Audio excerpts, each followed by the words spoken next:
yun nga, yung kay Josh, very rocky talaga kami when we started. Lalo na yung unang... Bigyan mo naman ng redemption arc to sa kwento mo. Yung unang performance namin na yun. Yung naalala ko pa, nung una kong pinanood yung video ng first rehearsal namin, halos mangyak-ngyak ako. Hip-hop yun eh. So, kasi nakita ko dun sa video, sabi ko, grabe, sobrang iwan ako dun sa galaw ni Josh. Parang hirap na hirap ako na ganun yung feeling ko, yung kailangan ko siya habulin. Tapos, I'm so grateful to Coach L.A. na tinulungan niya ako na, sabi niya sa akin na, hindi si Josh yung competition mo.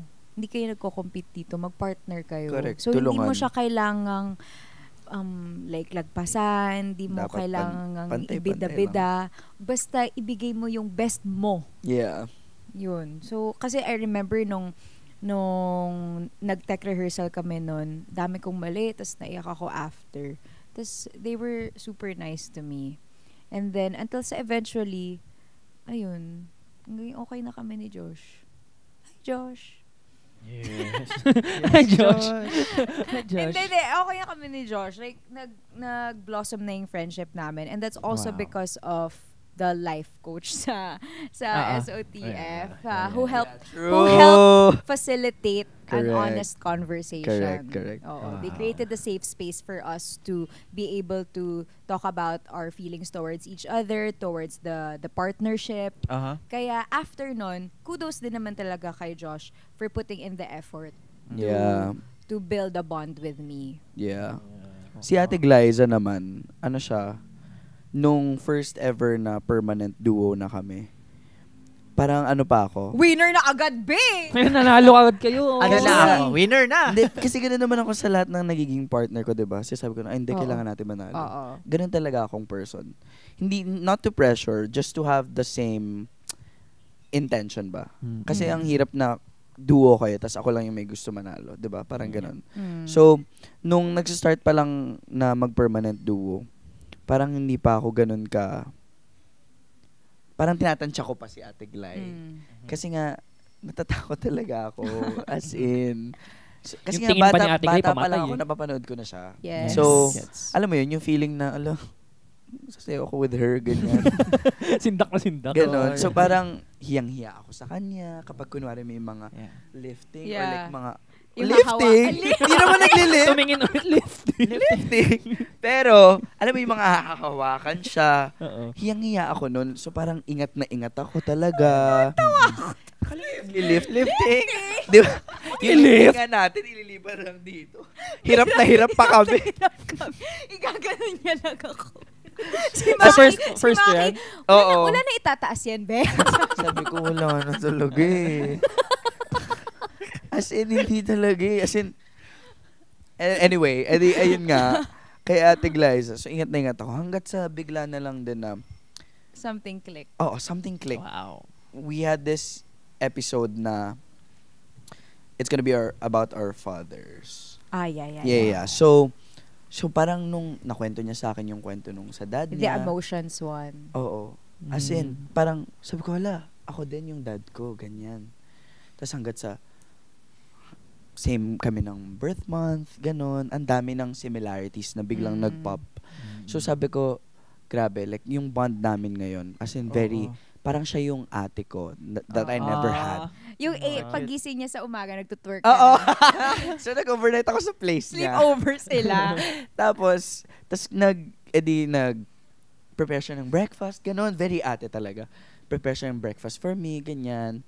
Tapos nag-play siya ng music. Sabi ko, wag ka nag-play ng music sa breakfast. Sabi ko talaga, tumigil ako kumain. Twerk ako dyan. May video siya, tawa-tawa. Naka-checkered pa siya na, alam mo yung pantulog. Boxers. Twerk siya doon, Pio. Yeah. Cake for breakfast. Alam mo, actually, kinausap ko nga din si Ate Glay kagabi. Sabi ko na, Ate, I just have to say this minsan di pa rin ako makapaniwala na kasama kita sa show. Na kasama kitang umiinom, nagdi-dinner, ganun. Parang, Glyza de Castro ka na kasi. Sino ba naman ako? So, yun, shout out kay Ate Glay. Correct. Pero yun din, sa amin ni Josh, ganun na kami. So, good luck. Good luck din sa'yo. Yes. Good luck. Yeah. Palapit na ang grand finals, patapos na. Oo nga, pero ba't nararamdaman ko yung parang good luck. Dati kasi, dito nararamdaman, very open kami. Oo, lahat ng tao lahat dito sa kami. ngayon lang ako naka-experience ng show na, kasi nung sa The Clash ako, like, palaban, pero hindi sobrang vocal. Medyo patago dito pa talaga, onte, ganun. ay, ano ba yun? Yun na yun? Ganun talaga kami. As in, talagang, Healthy competition. Kunwari, yun, Healthy. kunwari kapag conceptualize or like, ayaw ba ipakita niya? Ayaw, pag magbi-meeting, lalabas muna yung mga Oo. hindi kasali. Oo. As in, makikinig, ay, nag-submit na kayo ng ganyan. Ay, sige kami din. Ganun talaga. Pero ano naman, after everything, like kapag may nasakta, na-injure, or may nagsa-struggle, like ito talaga, very to sa akin, encouraging Ay, talaga oo, to. parati talaga. Kasi nga nakikita ko naman na sobrang you're doing your best. Thank you. As in, every time. So, parang kailangan ko lang din i-remind sa'yo na Yes, thank you. Duo babes. pa rin, kahit hindi magaling ka. Thank you. Kahit napanood ko yung podcast namin ng hate sa'yo, diba? Mm. Na parang, nanalo ka lang dahil kay partner mo si JM. Huwag ka makikinig, girl.